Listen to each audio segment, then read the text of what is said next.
ప్రపంచాన్ని మా నాన్న నాకు పరిచయం చేశాడు. ఇంత అందమైన ప్రపంచం నాది. నా ప్రపంచమే నన్ను నిర్దాక్షిణ్యంగా సమాజంలో దోషిగా నిలబెట్టింది. ఇవే ఇవే జీవన తరంగాలు, ఇవే ఇవే జీవన తరంగాలు, జీవన తరంగాలు. రేయ్, ఇక్కడేం చేస్తున్నావు?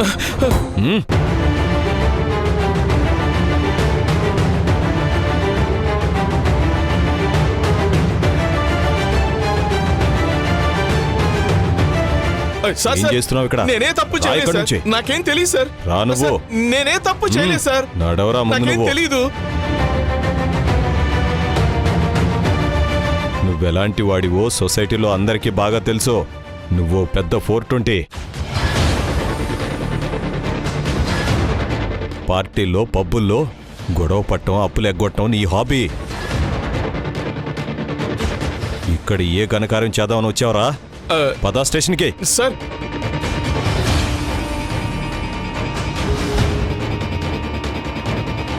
ఎస్ఐ గారు 1 మినిట్. ఆయన మా బావగారు.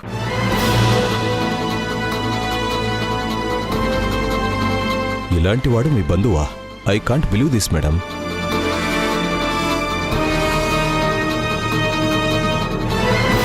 మేడం గారిని కొన్ని డిపార్ట్మెంట్ల వాళ్ళే ఆదర్శంగా తీసుకుంటారు. అలాంటి గ్రేట్ పర్సన్కి రిలేటివ్ అయ్యుండి చీప్ పనులు చేయడానికి సిగ్గుగా లేదు?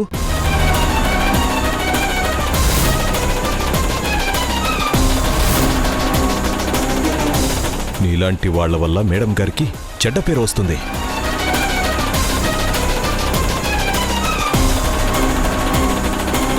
ఒంటి మీదికి వయసు వస్తే సరిపోదు, ప్రవర్తనలో కూడా మెచ్యూరిటీ ఉండాలి. ఎస్ఐ గారు.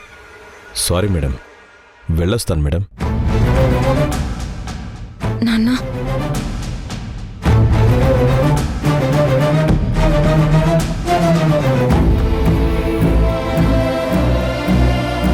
ఇద్దరు కూతుళ్ళు, ఇద్దరు అల్లుళ్ళు, మనవడు మనవరాళ్ల మధ్య సంతోషంగా పండగ చేసుకుందామని వృద్ధాశ్రమం నుంచి వచ్చాను.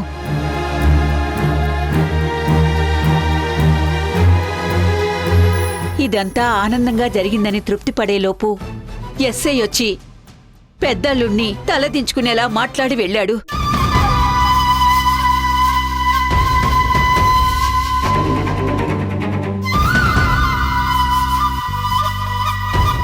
మనందరి మనసు బాధతో నిండిపోయింది. ఇక చాలు, ఈ బాధ నేను తట్టుకోలేను. నేను వృద్ధాశ్రమానికి వెళ్ళిపోతాను. వెళ్ళిపోవడం దేనికమ్మా? ఇలాంటివి మళ్ళీ రిపీట్ కావు. నువ్విక్కడే ఉండిపో. అవునమ్మమ్మా, నువ్వు లేకపోతే ఇంట్లో లోటుగా ఉంటుంది. మా అందరికీ పెద్ద దిక్కుగా మాతోనే ఉండిపోవచ్చుగా. వెళ్ళొద్దమ్మమ్మా. ఏదో ఈరోజు పండగ కాబట్టి ఈ కొద్దిపాటి సంతోషం దక్కింది. అదే ఇక్కడుంటే మళ్లీ సమస్యల ఊబిలోకి వెళ్ళినట్టుంటుంది.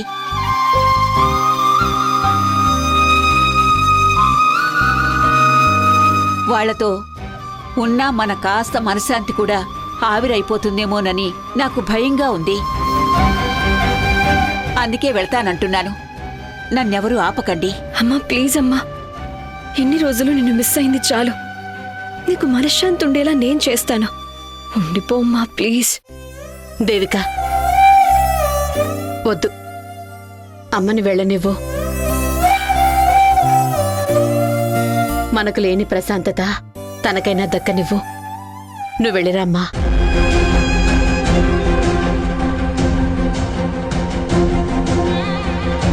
అందరం ఇంటికెళ్దాం పదండి. పద.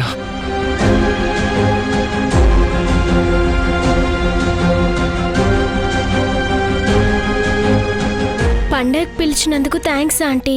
మీ అందరితో పాటు పండగ సెలబ్రేట్ చేసుకున్నందుకు చాలా సంతోషంగా ఉంది. తాతయ్య నా కోసం ఊర్లో ఎదురు చూస్తూ ఉంటాడు. వెళ్ళొస్తాను ఆంటీ. రమ్య, పద, నేను డ్రాప్ చేస్తాను. పదండి.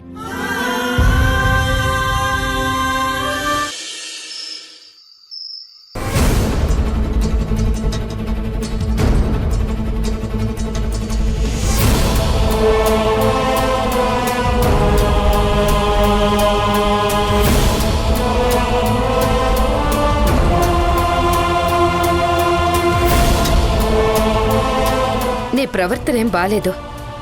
సత్యం అన్నమాట నిజం చేస్తావా? అతడు అబ్బాయి ఎలాగోలా వదిలించుకుందామని చూస్తాడు. దానికి నువ్వు విడాకులు ఇచ్చేస్తానని వచ్చేసావా? నువ్వు ఆడపిల్లవమ్మా, ఇలా తొందరపడితే ఎలా? విడాకులంటే నేను ఇవ్వనని చెప్పి రావాల్సింది. నువ్వు ఎడవద్దు. అయినా కోర్టులో కేసు జరుగుతుంటే నువ్వు ఎందుకు వెళ్ళావు? అతను పిలిస్తే వెళ్ళిపోతావా? కోర్టుకి 10 సార్లు తిరిగేసరికి తట్టుకోలేక నీకు కబురు పంపాడు. మరి అప్పటికైనా బుద్ధి మారి కాపురానికి తీసుకెళ్తానంటే బావుండేది. కాని కోర్టు చుట్టూ తిరగడం తప్పించుకుందామనే నిన్ను విడాకులు అడిగాడు.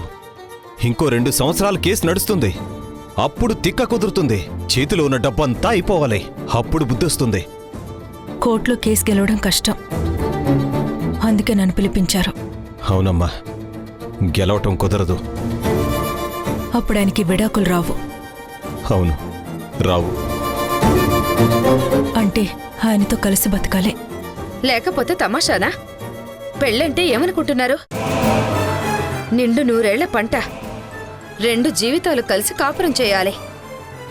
అప్పుడు నేను ఒక్కదాన్నే వెళ్ళాలా? ఎవరైనా తోడుగా వస్తారా? అప్పటి సంగతి అప్పుడు చూడొచ్చు. ఇప్పుడేమో నేను ఒక్కదాన్నే వెళ్ళి ఆయనతో మాట్లాడితే ఇలా అంటున్నారు. అసలు ఇంత దూరం రాకుండానే నేనే చక్కదిద్దుకుంటానంటే మీరే పోలీసులు, కోర్టు కేసులు అని ఇంత దూరం తీసుకొచ్చారు. ఆఖరికి రేపటినాడు మళ్ళీ కలిసే బతకాలంటున్నారు. ఇంకోవైపు ఆయన డబ్బంతా ఖర్చయిపోవాలి, ఆస్తి పోవాలి, మనశ్శాంతి కోల్పోవాలి, మీ ముందు ఓడిపోవాలంటున్నారు. తరువాత కోర్టు ఆయన నాతో కలిసి బతకమని చెప్తే నేను ఆయనతో ఉండాలి. ఇదెలా కుదురుతుంది నాన్న? మీ ఉద్దేశం ఏంటంటే ఆయన మనతో ఉంటే బావుండాలి, లేకపోతే నాశనం అయిపోవాలి, అంతే కదా? అలా ఒకరిని మనం కోపం తీరే వరకు కాల్చుకు తిని చివరికి అతనితోనే కలిసి బతకడం సాధ్యమవుతుందా? ఇంత జరిగాక మనశ్శాంతిగా కాపురం చేయగలనా? అమ్మా, నువ్వు ఊరికి వాదించకమ్మా. నీ అంత తెలివి మాకు లేదు. అది కాదే, అతడికి నువ్వేం చెప్పొచ్చో? కేసు ఇంకా పొడిగించొద్దన్నారు. అలానేసరికి కలిసిందామని అంటారేమోని ఆశపడ్డాను. కానీ ఆయన నన్ను విడాకులు కొప్పించి కేసు త్వరగా క్లోజ్ చేయించుకోవాలనుకుంటున్నారు. నువ్వు దానికి ఒప్పుకున్నావా? అవును. ఇంకేముందే, అంతా అయిపోయినట్టే. పెళ్లి, సంసారం ఇవన్నీ నా జీవితంలో ఎప్పుడో ముగిసిపోయాయి. ఇంత జరిగాక ఇంక మా కాపురం నిలబడుతుందా? అది కష్టం. ఈ నిష్ఠూరాన్ని చెప్పించడానికి కోర్టు కేసు ఒక దారంతే. అంతా అయిపోయిందమ్మా. చూడమ్మా, ఒక్కసారి బాగా ఆలోచించండి. ఇంత త్వరగా నిర్ణయాలు తీసుకోకూడదు. దీనివల్ల నీకు ఎటువంటి ప్రయోజనం ఉండదు. అతడు మళ్ళీ పెళ్లి చేసుకుని ఇంకొక దాంతో కాపురం చేస్తాడు. కాని నీ పరిస్థితి ఏంటి? కేవలం ఆయనకేనా విడుదల? నాకు లేదా విడుదల? నేను బతకలేనా? తనంటే మగవాడు, ఇంకో పెళ్లి చేసుకుంటాడు. నీకెక్కడవుతుంది? చూడమ్మా, నువ్వంతగా చదువుకోలేదు, ఉద్యోగం రాదు, ఇంట్లో ఉండి కాలం గడిపేయాలి. అంటే నేను దేనికి పనికిరాను. నేనొక మూలన పడుండాలి. అలా జరిగితే నేను బతికున్నంతకాలం అతడిని నాశనం చేయడానికే బతకాలి. ఎవరిను నాశనం చేయడానికి బతకాలా నేను?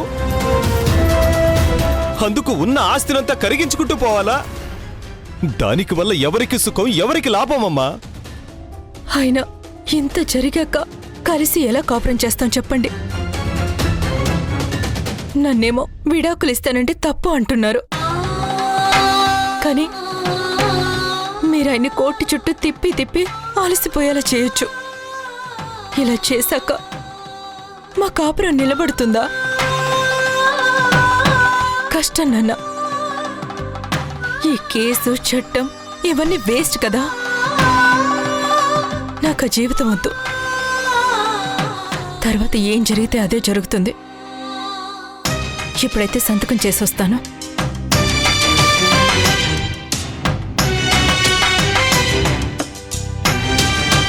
నేను బతికిన బతుక్కి, అన్యాయంగా సంపాదించిన ఆస్తికి ఆ దేవుడు వేసిన శిక్ష ఇది. నువ్వు పుట్టింట్లో కూర్చుని ఏడుస్తుంటే ఆ బాధ చూస్తూ నేను జీవితాంతం కుమిలిపోవాలని రాసి పెట్టుందేమో. అంతా నా ప్రాప్తం.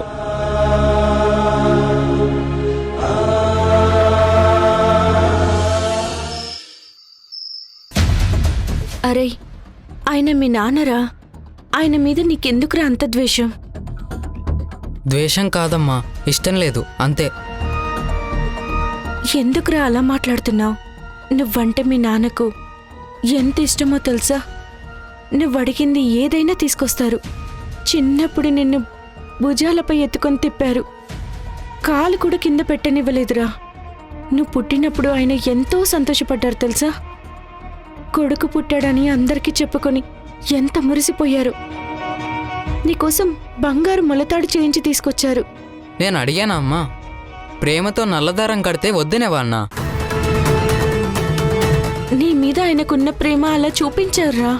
అది నా మీదున్న ప్రేమ కాదమ్మా. ఆయన నేను నా కొడుక్కి బంగారు మొలతాడు కట్టాను అని గొప్పగా చెప్పుకోవడానికి, నలుగురికి చూపించుకోవడానికి అలా చేశారు. లేదురా, ఆయనకు అంత స్తోమత ఉంది కాబట్టి తీసుకొచ్చారు. అందులో తప్పేముంది? అక్కడితో ఆపుండొచ్చు కదమ్మా. చెవులకు పోగులు, మెడలో చైన్లు ఇవన్నీ ఎవరు తీసుకురమ్మన్నారు? ఆయనకి నచ్చిన కాలేజ్కి వెళ్ళాలి, ఇష్టం లేకపోయినా ఇంజనీరింగే చదవాలి, ఇంజనీరే అవ్వాలి. నన్ను ఆయన స్టేటస్ సింబల్గా చూపించుకోవాలనుకున్నారు. అందుకోసం ఆయనకు నన్ను చిన్నప్పటి నుంచి ఆయనకు నచ్చినట్లే ఉండాలి, చెప్పినట్లు వినాలి అని భయపెట్టేవారు, లేదంటే కొట్టేవారు. ఇదంతా నా మీద అధికారం చూపించడం కోసమే చేశారమ్మా. ఇంటి పెద్ద కదా, నాన్న అన్నప్పుడు అధికారం చూపిస్తారు. అదే నాకు అర్థం కాదమ్మా. నాకు నాన్న కావాలి, కానీ ఆయనకి కొడుకొద్దా? స్టేటస్సే కావాలా? ఆయన కష్టాన్ని మనం తేరగా అనుభవిస్తున్నాం కాబట్టి బానిసల్లా పడి ఉండాలన్నట్టు కమాండ్ చేస్తున్నారు. అది నాకు నచ్చట్లేదమ్మా.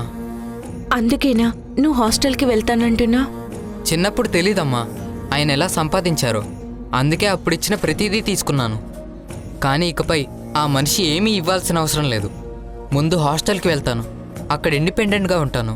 నా డిగ్రీ పూర్తయ్యాక వస్తే జాబ్ చేస్తాను, లేకపోతే లోన్ తీసుకొని బిజినెస్ చేస్తాను. నాకేమీ ఈయన సపోర్ట్ అవసరం లేదు. నా బతుకు నేను బతుకుతాను. ఆయనపై డిపెండ్ అయ్యి బతకాల్సిన అవసరం నాకు లేదు. ఈ వయసులో నాన్నపై ఆధారపడి బతకడం భిక్షలా అవుతుందిరా. అలా అనిపించుకోవడంటే నిజాయితీగా ఉండాలి. మనల్ని ఉద్ధరించడానికి అవినీతి డబ్బు ఖర్చు చేస్తుంటే దాన్నెలా తీసుకోవాలి? నాకు నాన్న నుంచి అవేమీ వద్దు. నేను హాస్టల్కి వెళ్తాను, నాన్నను ఒప్పించు. చిన్నగా ఉన్నప్పుడు కూడా నువ్వు ఇలాగే మేం వద్దన్న పనులే చేసేవాడివి, మొండిగా ఉండేవాడివి. నాకు నువ్వు నచ్చేదే అప్పుడు. ఎందుకంటే అప్పుడు నువ్వు చిన్నపిల్లాడివి కాబట్టి ముద్దు ముద్దుగా అనిపించేది. మరి నాన్న ఎలా రియాక్ట్ అయ్యేవారు? వదిలే. పర్లేదు, చెప్పమ్మా. మర్చిపోయా. నాకు గుర్తుంది. ఏదైనా చేస్తే వద్దని చెప్పకుండా డైరెక్ట్గా కొట్టి భయపెట్టేవాళ్ళు. నాన్నకు కాస్త కోపం ఎక్కువరా. కాదు, అధికారం చెలాయించేవారు. ఆయన చెప్పిందే వినాలి. ఎదురు మాట్లాడితే తన్నులు తింటావని బెదిరించేవారు. ఇప్పుడు అది కుదరదు. పెద్దగా అయ్యాను కదా, కొట్టడానికి భయం. నోటికొచ్చినట్టు తిడతారు, తర్వాత కూర్చొని ఏడుస్తారు.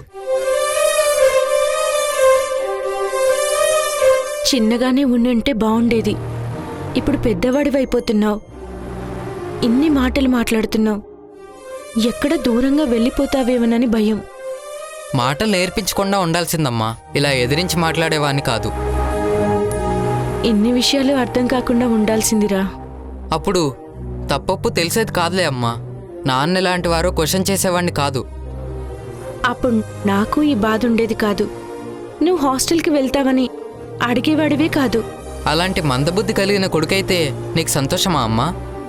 వద్దురా, నువ్వు తెలివైన వాడిగానే ఉండాలి. అమ్మను కదా, కళ్ళ ముందే కొడుకు ఉండాలని ఆశ. కానీ ఇంకొకసారి అనిపిస్తుంది నువ్వెక్కడున్నా సరే ఆరోగ్యంగా ఉండి హ్యాపీగా ఉంటే చాలరా నాకు. సరే అయితే మరి ఇంకో 2 సంవత్సరాల్లో గ్రాడ్యుయేషన్ కంప్లీట్ అవుతుంది, బ్యాంక్ లోన్ వస్తుంది, చదువు కంప్లీట్ చేసి ఉద్యోగంలో చేరుతాను. అప్పుడు నువ్వు కూడా నాతో ఉండొచ్చమ్మా. ఇంకొక 6-7 సంవత్సరాలు నాన్నతోనే ఉండాలి. ఆయన నీతో బాగా గొడవ చేస్తే ఓర్చుకో, నీకు ఏడుపొస్తే నన్ను గుర్తు తెచ్చుకో. అప్పుడు నా బదులు నువ్వక్కడ ఏడుస్తావా? ఇక్కడ నేను బాధపడితే నీకు అక్కడ ఎలా తెలుస్తుంది? నాకు తెలుస్తుంది అంతే. తప్పో ఓపో కొన్ని చెడలవాట్లు మీ నాన్న నుంచి నీకొచ్చాయి, అవి వదిలే. హెల్త్ పాడవుతుంది. నువ్వక్కడ తాగితే ఇక్కడ నా లివర్ డ్యామేజ్ అవుతుంది నానా. అమ్మా నాకే కౌంటరా? అమ్మని కదా, బాధ అవుతుంది. జీవితంలో ఇండిపెండెంట్గా ఎదగాలని అనుకుంటున్నావు. సరే, దానికి చాలా డిసిప్లిన్ అవసరం. నీకు హాస్టల్కి వెళ్ళాలనుంటే వెళ్ళు, కానీ అక్కడ చెడు సావాసాలు చేయకు. ఇన్ టైంలో చదువు కంప్లీట్ చేస్తే రైట్ టైంకి సెట్ అవుతాం. అప్పుడు నువ్వు మీ నాన్నని ఫేస్ చేయాల్సిన అవసరమే ఉండదు. అలా అని నువ్వు మీ నాన్న నుంచి దూరంగా వెళ్ళాలని లక్ష్యం పెట్టుకుని వెళ్ళిపోతే నాకు కూడా ఎక్కడ దూరం అవుతావన్నని భయం. కాబట్టి నువ్వు మీ నాన్న మీద పగతో కాకుండా జీవితంలో ఏదో ఒకటి సాధించాలనే పట్టుదలతో చదువు. నువ్వు అనుకున్నట్లు సొంతంగా నిలబడి చూపించు.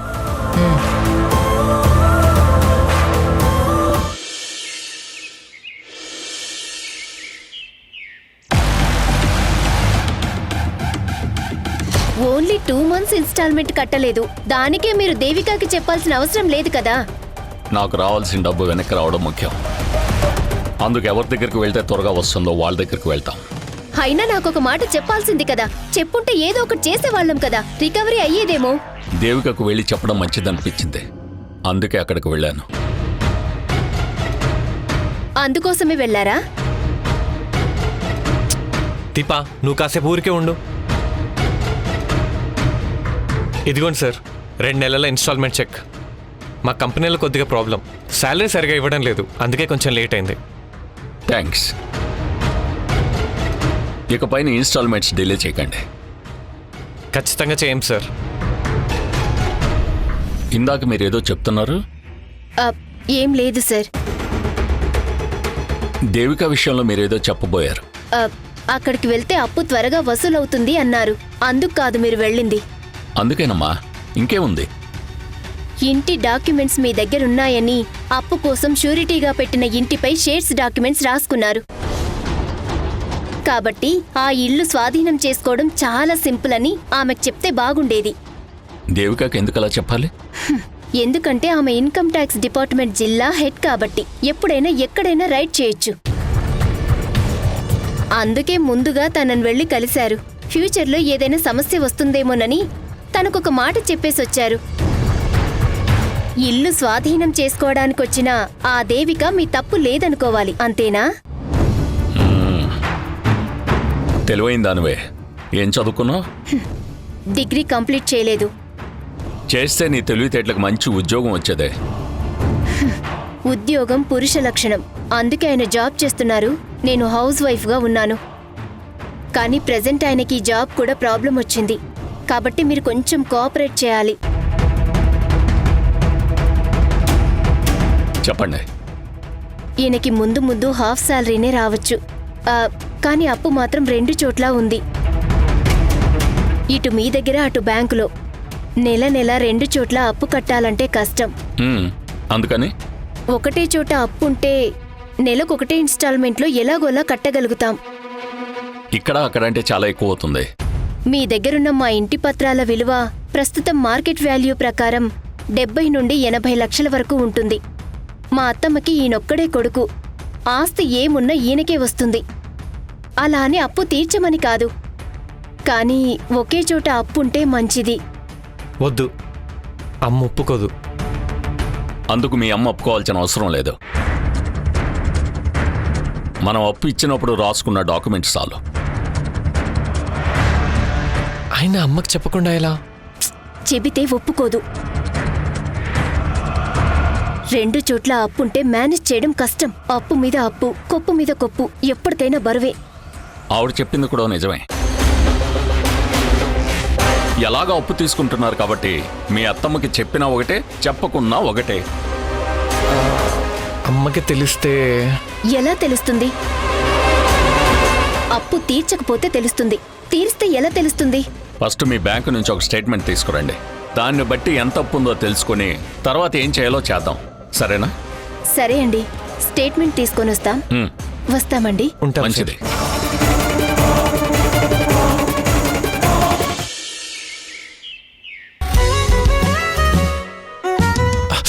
ఒక్క నిమిషం సార్. స్లోగా అండి, పెయిన్ఫుల్గా ఉంది. Okay sir. కొంచెం చూసి కట్లు విప్పండి సిస్టర్.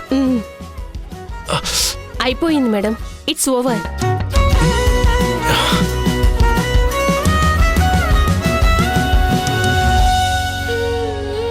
సార్, మీ గాయం మానిపోయింది, ఇక మీకు కట్టుతో పని లేదు.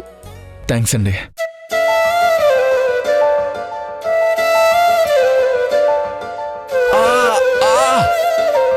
ఇదేంటండి, చేతిని ఫ్రీగా ఫోల్డ్ చేయలేకపోతున్నాను. అంటే లోపల ఇంకా గాయం మానలేదా? ఎక్స్రే తీపిద్దామా సిస్టర్? నో, అవసరం లేదు.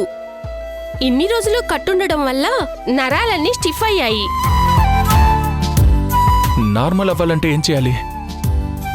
డైలీ 2 times చేతికి ఫిజియోథెరపీ చేయాల్సి ఉంటుంది. అబ్బా, మళ్ళీ ట్రీట్మెంట్ తీసుకోవాలా? ఓ గాడ్. తప్పదుగా కళ్యాణ్, లేదంటే నీ హ్యాండ్ ఫ్రీజ్ అయిపోయి చాలా కష్టపడాల్సి వస్తుంది. కరెక్ట్గా చెప్పారు మేడం. డైలీ మీకు ఫిజియోథెరపీ చేయడానికే డాక్టర్ గారు నన్ను అపాయింట్ చేశారు.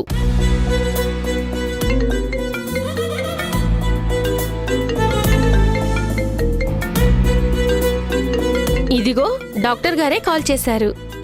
మీకు ఇంకా డౌట్స్ ఏమైనా ఉంటే మీరే మాట్లాడండి. మేడం, ఇప్పుడే కట్టు విప్పాను, మసాజ్ స్టార్ట్ చేయాల్సిందే. దేవికా మేడం గారు మీతో మాట్లాడతానంటున్నారు. సరే, మాట్లాడండి, డాక్టర్ గారు మాట్లాడతారంట.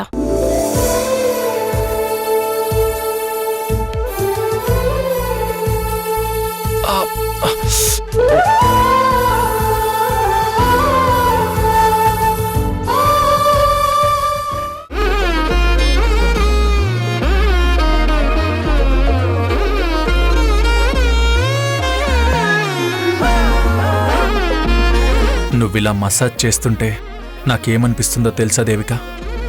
అవునా, ఏమనిపిస్తుంది? నా గుండెక్కేదో కబురే నీ వల్లే అంది.